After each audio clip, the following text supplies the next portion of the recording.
আচ্ছা একটা কথা বলি, আমি যদি বলি বলিস না, তাহলে কি তুই বলবি না? তুই কি এখনো ওকে ভালোবাসিস? না। ওকে কিন্তু দেখতে খারাপ না। না মানে আমি বলতে চাইছিলাম যে তোর জায়গায় যদি আমি হতাম তাহলে হয়তো।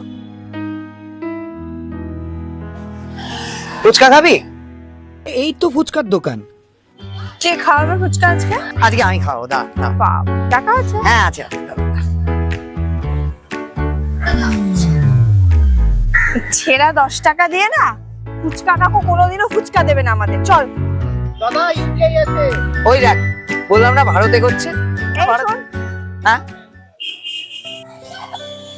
অর্ণবকে দেখে তুই কি খুব ভয় পেয়ে গেছিলি? হ্যাঁ অনেকটাই। আসলে জানিস তো, তোর চোখের দিকে তাকালে আমার ভীষণ ভয় লাগে তোর চোখ দুটো যদি হঠাৎ করে মিথ্যে বলে ফেলে। কেন মনে হয় তো? সে যদি তার পুরনো প্রেমকে আবার ফিরে পেতে চায়। তুই একটা জিনিস বুঝিস না, যে বইটা একবার পড়া হয়ে গেছে সেই বইটার প্রথম পাতা থেকে পড়তে কোনোদিনও কারোর ইচ্ছা করে না। বরং যে বইটা এখনো পড়া হয়নি সেটা আমরা দুজনে একসাথে লিখতে পারি। কি এই জন্যই তোর থেকে আমি বেশি বড়। এই যে এ বাবা, আবার বৃষ্টিটা শুরু হলো রে। কি বাজে ছাড়া? না বাজে ছাতা কখনো নয়, বাজে কথা বলিস না। এই ছাতাটার জন্যই তুই বৃষ্টি থেকে বাঁচতে পারছিস। দাঁড়া, দুটো ফুচকা দেবেন তো। একটাতে এক মিনিট।